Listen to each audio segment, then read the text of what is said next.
Now, if you're my age, you might have heard that way back when and said, that's Mel Carter. But that was Mel Carter a long time ago. And I've got Mel Carter here, and believe me, Mel is doing some incredibly wonderful new things that he sent over and he'd like to discuss tonight. And first of all, my friend, how are you? And it's so nice to be speaking with you again. Yes, I'm good. I'm good. And it's nice speaking with you. And I'm thankful. And it's a happy, good start of a new year. And maybe not for some people in the country because of the weather, but out here on the West Coast, it's heaven.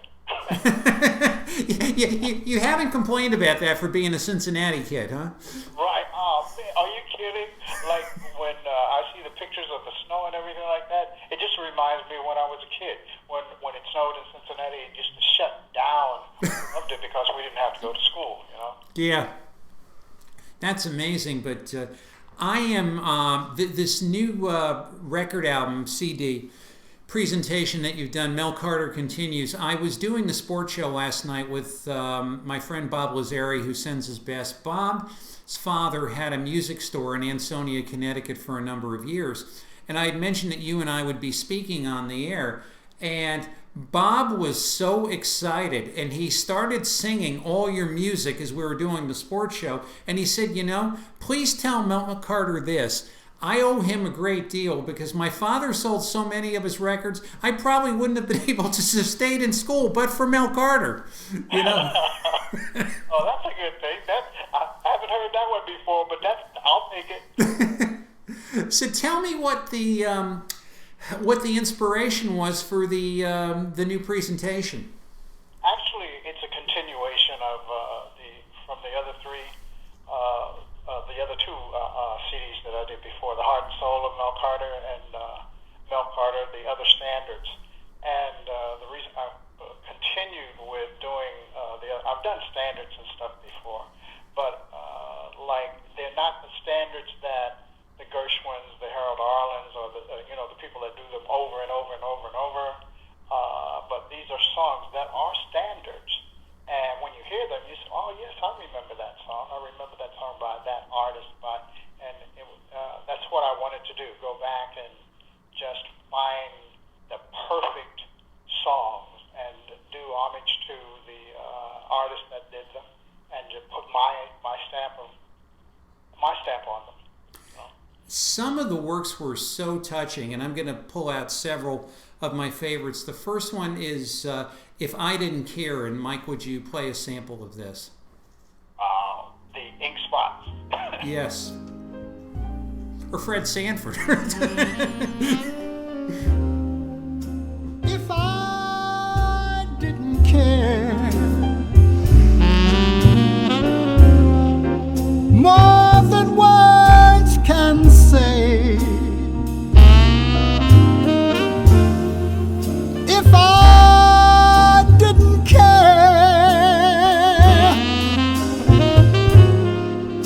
would I feel this way?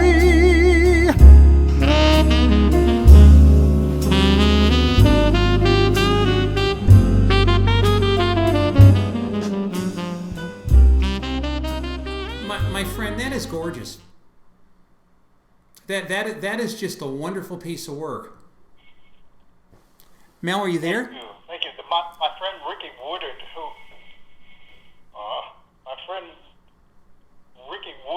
is the saxophonist, the tenor saxophonist. Yes. He's just a great guy. He's a great musician. All of them are, really. You've got such a, it's something when the old music is redone of someone with a heart and a soul and a feeling from it with the modern technology and with the great musicians. It's marvelous. And the other one I wanted to play is you're singing here with Lenny Welsh, and my friend Bob and I, he couldn't stop talking about that, and it's magnificent. So Mike, will you roll this? Lenny is one of my best friends in the business. Mm-hmm. One of my best friends, and whenever we get together, I mean, we're just crazy. We just have fun time. And this is the title song from a show that I wrote that we did excerpts from it in Vegas a few years ago. We finally got a chance to come together and do the recording and the Legends of Rock and Roll. And if you visit YouTube and where other people have outtakes from shows, Yes.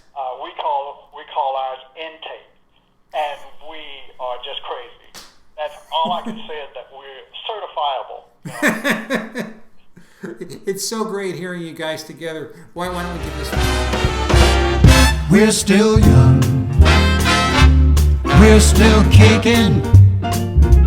We sang our songs, and you fell in love. Those were happier times when we were free in our minds. That's when we became the legends of rock and roll.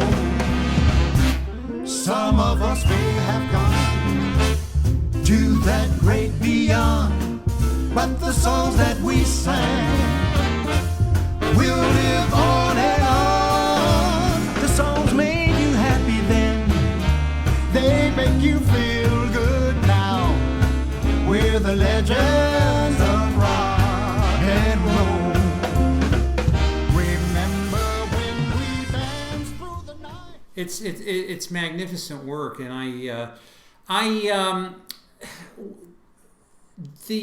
how far does your friendship with Lenny go back?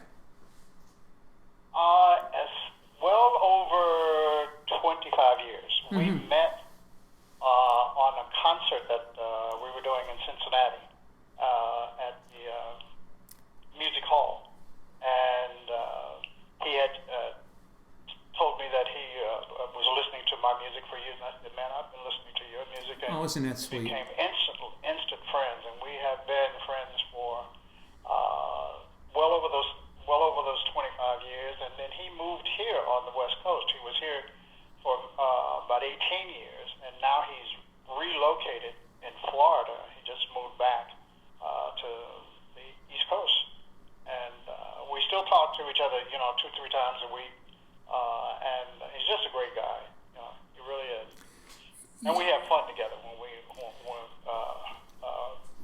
it's fun to perform, and really to perform with somebody else who can, that inspirational thing that goes on between the two of you. And you could really hear the camaraderie in your voices as you're singing. Yeah. And not only that, it's like a perfect match, blend. When we sing together, it's not one out. We blend, So it's a very melodious sound that we have together. Have you guys talked about touring or doing concerts? We hopefully we can go and do the show again. The Legends of Rock and Roll, the Balladeers. I'm writing more music for it. It's one of the other tunes on the album. On the album, I'm dating myself. On the CD, it's not the letting go that hurts. It's the holding on that tears you apart. That's another song from the show, as well. Well, here's a hope and a wish that you're able to do that, because I think you should. I think it would be wonderful. Yes, I do too. So I'm sending it out there. Whoever's listening, and you got the bucks. Get these guys singing. We need to see them. Man, tell me something. How did you get involved in this crazy career with music? Actually, I was born in it. I've been doing this since I'm like 6 years old, singing in church. At 9 years old, I won some contest there in Cincinnati, Ohio, and got to sing with the Lionel Hampton Band. I was on a TV show called Betty and the Boys when I was 6, where they used to sit me on the piano and I would sing. Then working with some great gospel singers in my teenage years, Robert Anderson, Raymond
then coming into my own. It's a dream. It's a dream. I'm still living it, and that's, I'm thankful for that.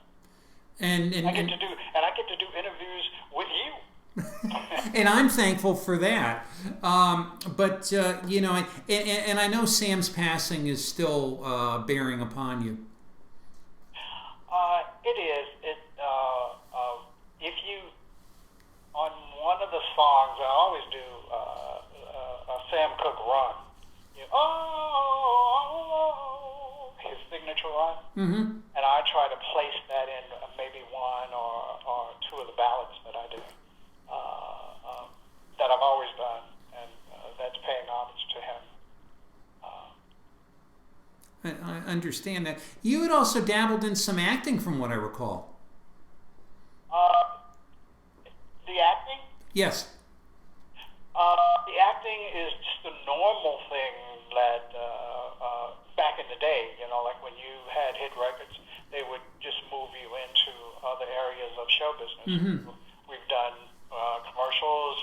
I've done episodic television shows. I've done film. I've done stage. I've had a chance to explore all of the entertainment aspects about myself, and pretty lucky to have made some kind of mark in all in show business, and I'm thankful for that. And as in your legend continues. Now, when you were a young singer starting out, the hit record, the notoriety, was the Fast Society thing kind of a I don't want to say a burden, but was that something you had to either learn or learn your way around? I didn't understand. When you were you had your first hit record, Hold Me, Thrill Me, Kiss Me, and actually you had one before that. And When a Boy Falls in Love. When a Boy Falls in Love. Was the Fast Society thing, and everybody wanting you everywhere, and everything is wonderful. Was that kind of a hard thing to bear? The temptations, if you will.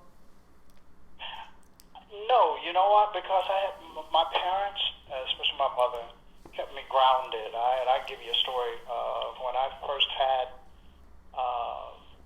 When a Boy Falls in Love. Mm-hmm. I remember, like on certain day, garbage day, you have to put the garbage out, right? And I was pretty high on the charts then, and my mom said, "Get up, put the garbage out." Leave the garbage out, and the guys on the truck, hey, that's Mel Carter. Mel, what you doing putting garbage out? So that's the kind of mom and that's the kind of parents that I was. They kept me grounded. So, and that's a stabilizing force in my life, which means I didn't go overboard. I was never allowed to go overboard because they told me, like you're still, as long as you're under my roof, you will obey my rules. There you go. Yeah, and you're here because of it, which is great. Yeah. And you also were friends with Dick Clark, from what I recall. We did a lot of shows. I think I did 42 weeks with him, and we got to know each other. Dick was that kind. He was a hands-on guy. He traveled with us, and every other night we spent in a hotel. Every other night we were on the bus.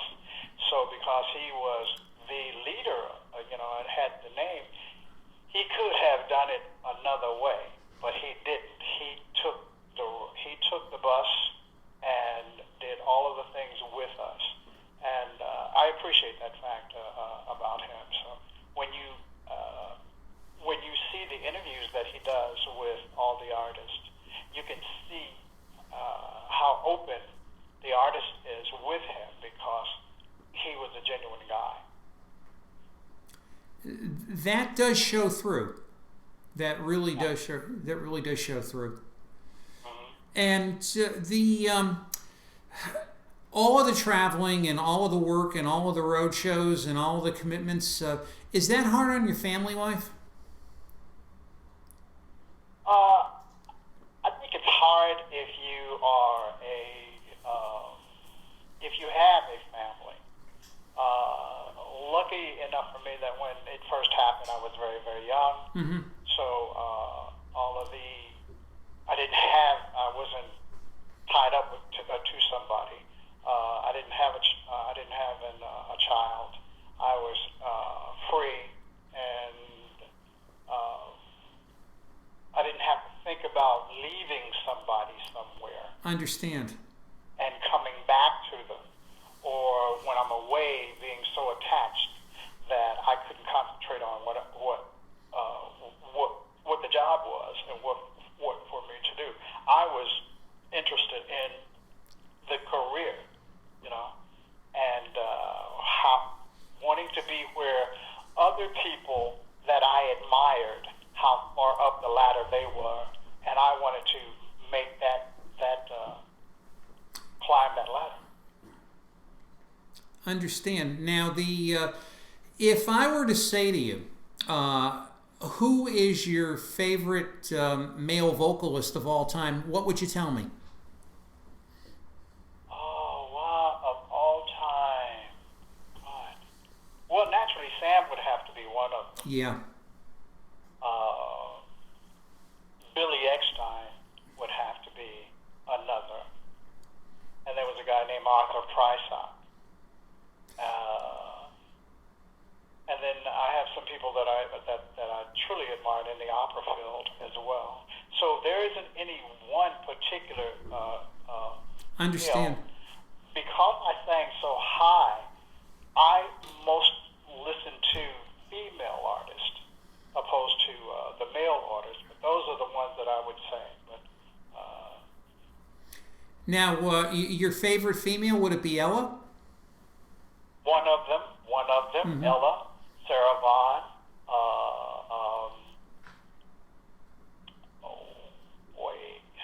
Mahalia Jackson. God, there's so many. There's so many. Yeah. It's almost an unfair question. When people put you in this spot and say, who's your best? Yeah.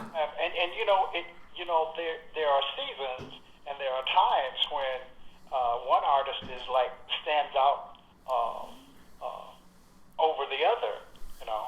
Of all time, I don't know about that. I understand.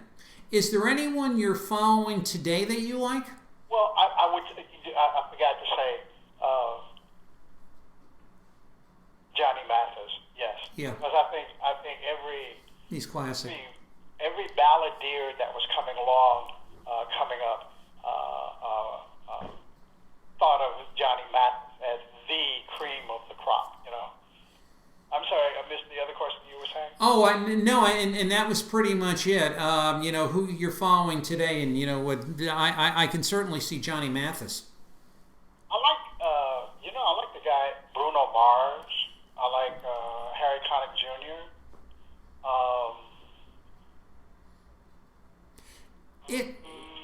I probably don't know the names of some of the other people. The one guy who had just came off this tremendously big hit that plays piano.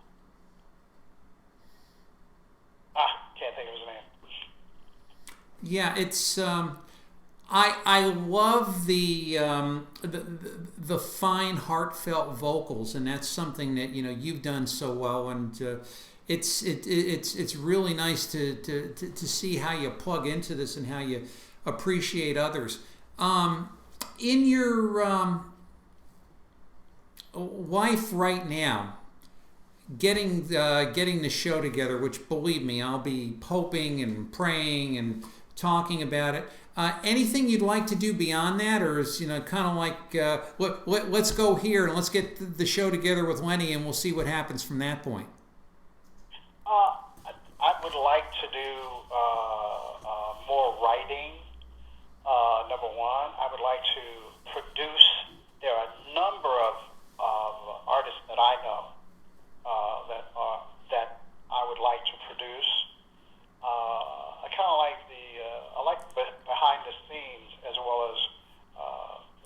performing. putting the show together, putting the things together. I like that, and I want to do more of that too, and more writing, especially since you guys out there are liking what I'm writing.